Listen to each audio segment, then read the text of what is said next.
Imaginez-vous en 1966, Ibrahim Koné, alors journaliste à la radio nationale, en plein direct le jour de l'indépendance. Ambiance rétro. J'arrive le matin et je suis reçu par un certain Henri Gobard, rédacteur en chef de la rédaction de Radio Côte d'Ivoire, empressé. Il dit, Monsieur Koné, le 7, nous faisons le défilé. Préparez-vous. Dans les années 1960, les fêtes nationales sont tournantes. Lors de son accession à l'indépendance, la Côte d'Ivoire ne disposait que d'une seule radio.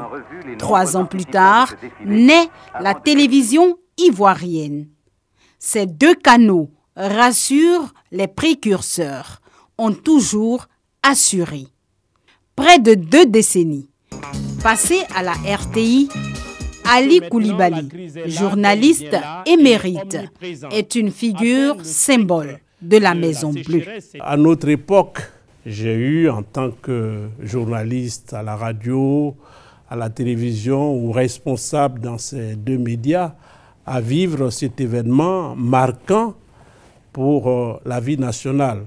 Parce que notre rôle consistait en tant que média de service public de renforcer ce sentiment d'appartenance à la même nation.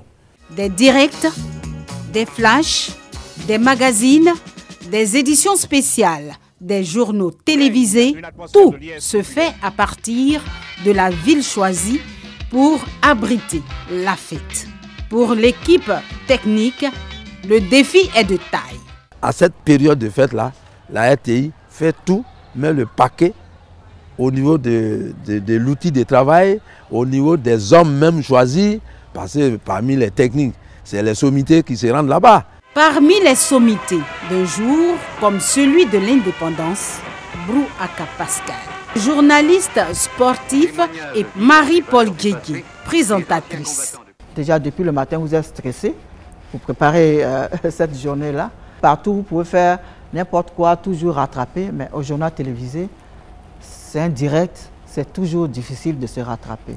Donc il faut des gens qui ont une certaine maîtrise d'eux-mêmes et puis qui maîtrisent l'antenne pour être à l'antenne ce jour-là. Coupe nationale de football, un événement spécial, donc préparation spéciale. Chacun devait se préparer, fouiller ses archives pour avoir des petites anecdotes à raconter pendant le match. Avec les commentaires, il fallait se souvenir des autres résultats, des finales passées. À cette époque, les professionnels ont à cœur de faire vivre aux populations toutes les émotions liées à la fête nationale par la magie de la télévision et de la radio. Mais à quel prix et avec quels moyens? Indépendance à Abengourou, il avait tellement plu que ça avait détraqué même tout de la télévision. Jusqu'à 30 minutes, je crois, ou bien 1 heure du défilé, la télévision n'émettait pas. Le président Fouette, qu'on lui dise que la télévision ne marche pas, c'est pas possible, on ne peut pas accepter ça. Sur le plan du matériel, c'était difficile. Mais on y allait. Il nous est arrivé de couvrir des matchs de football avec une seule caméra.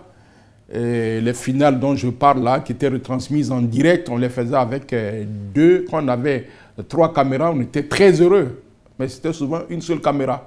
Malgré ces contraintes, ces journalistes et ces techniciens gardent de bons souvenirs. Ce qui comptait, c'est que c'est chaque fois une équipe qui se mettait au travail et qui recueillait les lauriers du succès qu'on remportait, parce que notre salaire, c'était la reconnaissance du travail que nous avons fait. Ces doyens de la Maison Bleue ne manquent pas l'occasion de partager leurs belles expériences, mais aussi d'impulser leur dynamique à la jeune génération. Pensons à quelque chose de plus profond, ce que nous allons laisser à nos générations futures, à nos enfants et à nos petits-enfants. Ça doit être le sens véritable de la fête de l'indépendance. Attention, pour atteindre tout ça, il faut rêver grand. Depuis 1960, la RTI est au cœur des grands événements. Aujourd'hui encore, bien plus qu'hier, le groupe, avec une formule inédite, entend mettre les bouchées doubles en vue de faire vivre à la nation de grandes émotions par la magie de la télévision et de la radio.